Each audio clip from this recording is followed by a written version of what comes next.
নিজ স্ত্রীর সাথে সদাচরণ করতে হবে। রাসূল সাল্লাল্লাহু আলাইহি ওয়াসাল্লাম বলেন, যে ব্যক্তি মুহাব্বতের সাথে নিজ স্ত্রীর হাত ধরবে আল্লাহ তাআলা তাকে 5টি নেকি দান করবেন। যদি স্ত্রীর সাথে মুআনাকা কোলাকুলি করে তাহলে 10 নেকি, যদি চুম্বন করে তাহলে 20 নেকি, যদি সহবাস করে তাহলে দুনিয়া ও তার মধ্যে যা কিছু আছে তার চেয়ে উত্তম প্রতিদান দান করবেন।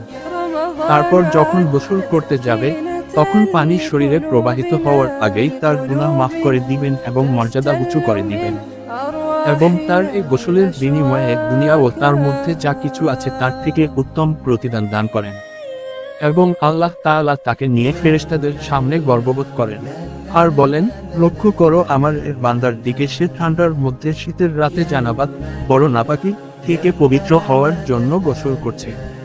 সে ইয়াকিন করে যে আমি তার রব, তোমরা সাক্ষ্য থাক, আমি তাকে মাফ করে দিলাম।